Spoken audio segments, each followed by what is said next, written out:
ዕለታዊ ንባባት ጾመ ልደት ዓርቢ 26 ታሕሳስ 2025 መልእኽቲ ጳውሎስ ናብ ሰብ ፊልጵስዩስ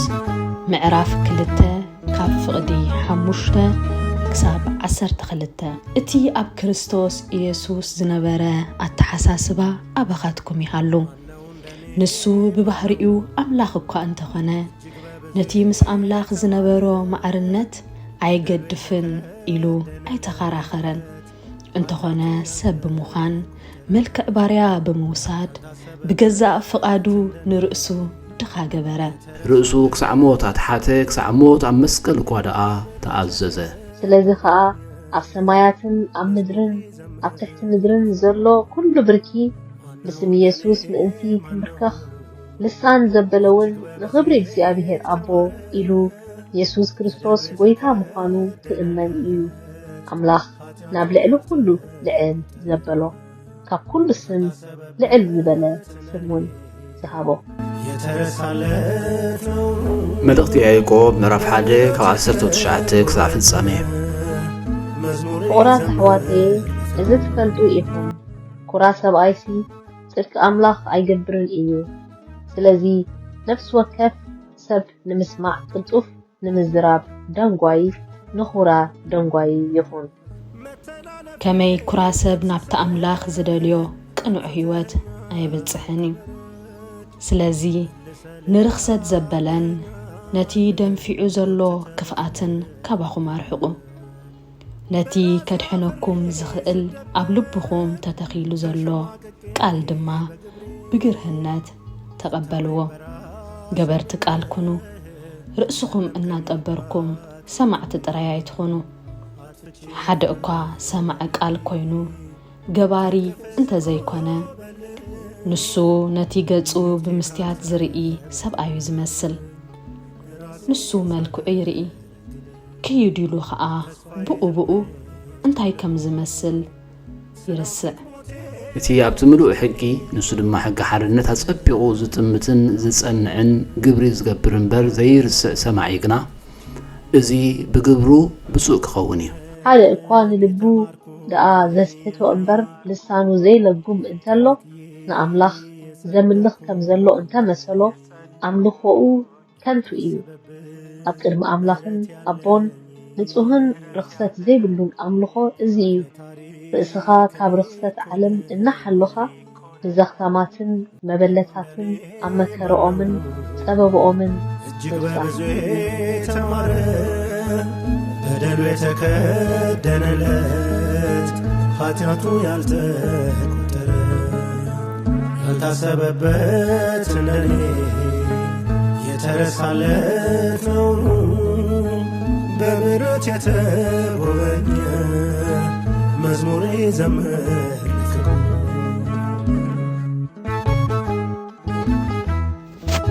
ግብረ ሐዋርያት ምዕራፍ 20 ካብ ፍቕዲ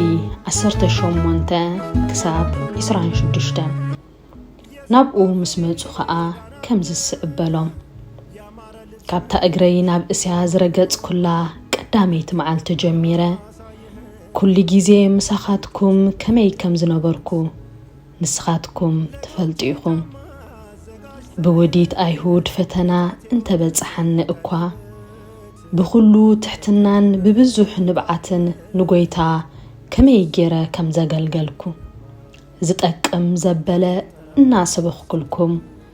ኣብ ዋዕላ ኾነ ኣብ ቤት ከይሓባእኩ ከም ዝመሃርኩኹም ከምኡ ከዓ ንኣይሁድን ንግሪኻውያንን ብንስሓ ናብ ኣምላኽ ክምለሱ ብጎይታና ብኢየሱስ ክርስቶስ ከዓ ከኣምኑ ከም ዝመስከርኩ ትፈልጡ ኢኹም ሕጂ ግና እንሆ ኣነ ብመንፈስ ተኣሲረ ናብ ኢየሩሳሌም እኸይድ ኣለኹ ብዘይታ መንፈስ ቅዱስ ማእሰርትን ፀበባን ክጸንሓካ እዩ እናበለ ኣብ ከተማኡ ዝመስክረለይ ዘሎ እንተዘይኮይናስ ኣብ ኢየሩሳሌም እንታይ ከም ዝረኽበኒ ኣይፈልጥን እየ ኣነ ግና ኣገልግሎተይ ክሳዕ ዝፍጽምን እቲ ጎይታ ኢየሱስ ዝሃበኒ ዕዮ ክሳዕ ዝውድእን ንህይወተይ ኣይናሕስየላኒ ከም ክብርቲ ገይረውን ኣይሪኣኒ ኣገልግሎተይ ድማ ወንጌል ጸጋ አምላኽ ምስባኺ ኩሉ ምኽሪ አምላኽ ነገርኩኹም እምበር ዘትረፍኩልኩምን የብለይን እሞ ካብ ደም ኩላትኩም ንጹህ ምዃነይ ሎሚ መዓልቲ እምስክረልኩም ኣለኹ የተረሳለት ነው በምሕረት የተጎበኘ መዝሙሬ ዘምር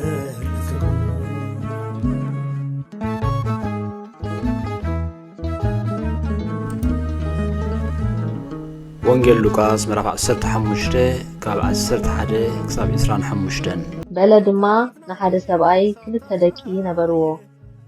እቲ ንእሽቶ ከዓ ነቦኡ ኣቦይ ካብዚ ጥሪት እዚ ዝበፅሓኒ ግደ ሃበኒ በሎ ነቲ ገንዘቡ ከዓ መቐሎም ድሕሪ ሒደት መዓልቲ ከዓ እቲ ንእሽቶ ወዲ ዘለዎ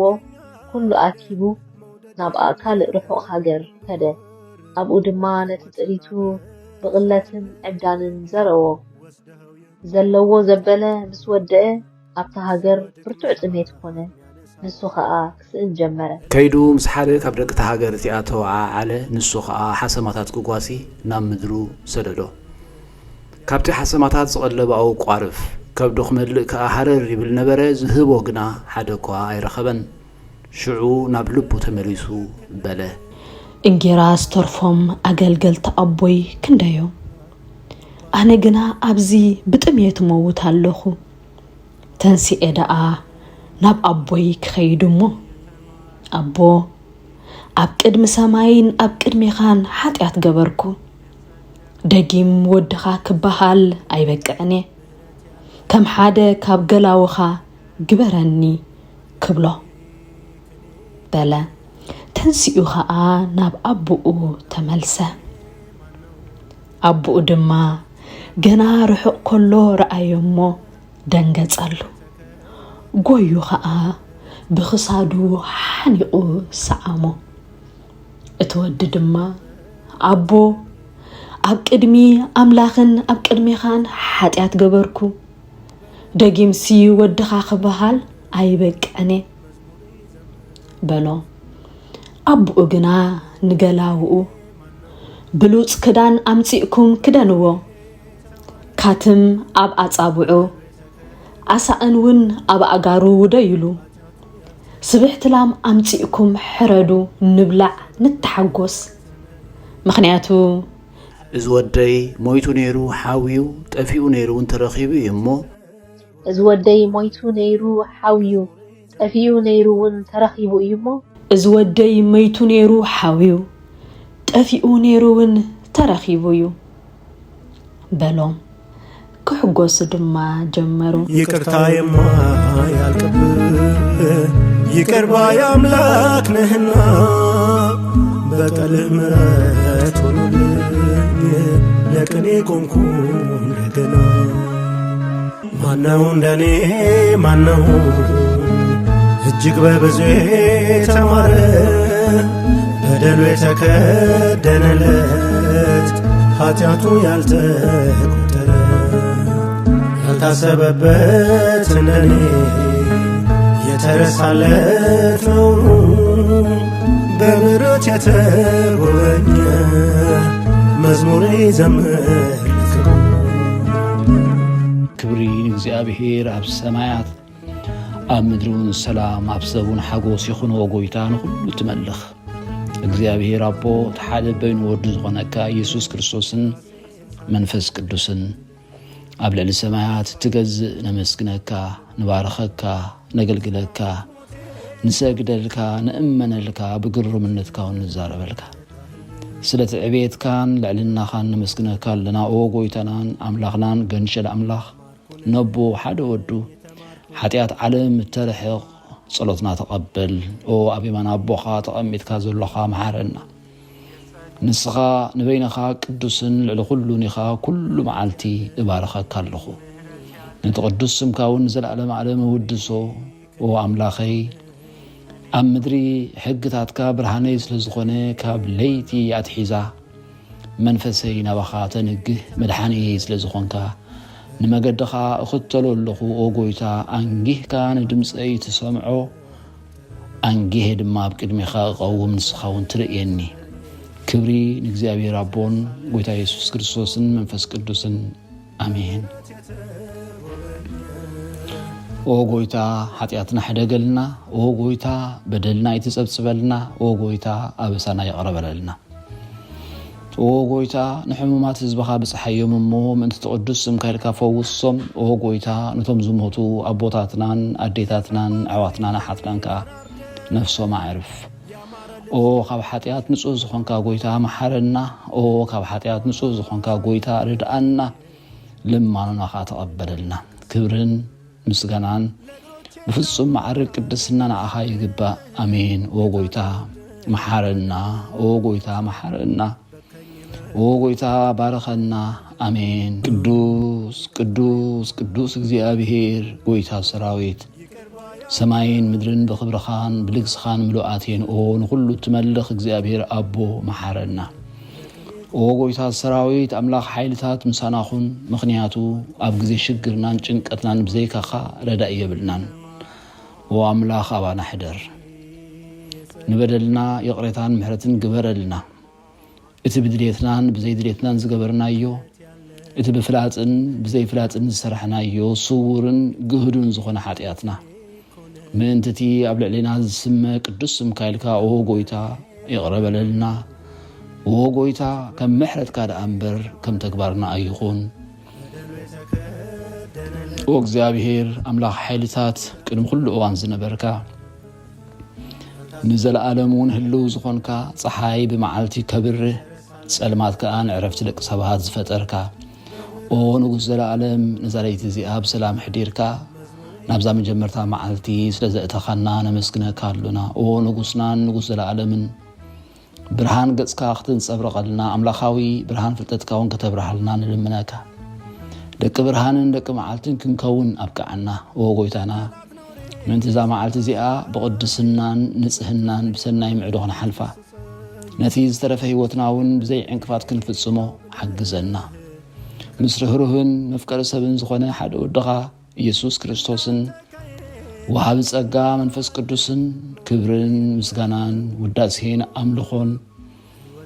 ሎምን ኩሉ ሳዕን ዘለዓለም ንዓኻ ይኹን አሜን። ኦ ንብርሃን እትልእኮሞ ዝፍኖ ንፀሓይ ኣብ ልዕሊ ሓጥኣንን ጻድቃንን እተብርቕ ጎይታ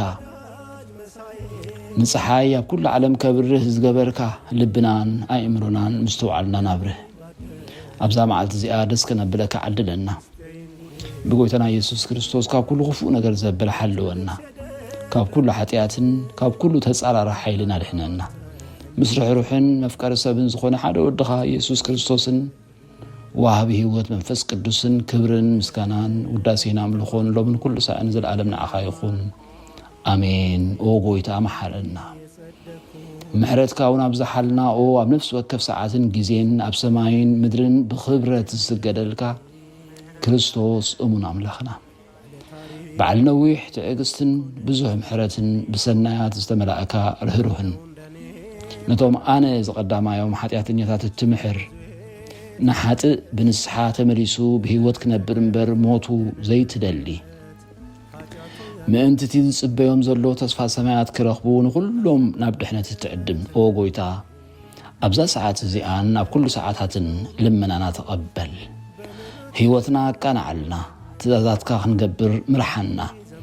መንፈስና ቅድስ ስጋናን ሓሳባትና ናንጽህ ትምኒትና እውን ስመር ሕማምና ፈውስ ሓጢአትና ሕደገልና ካብ ኩሉ ክፉእ ሓዘንን ስቅያት ልብን ርድኣና ብህልውናኦም ክንዕቆብ ብቅዱሳን መላእኽትኻ ሓልወና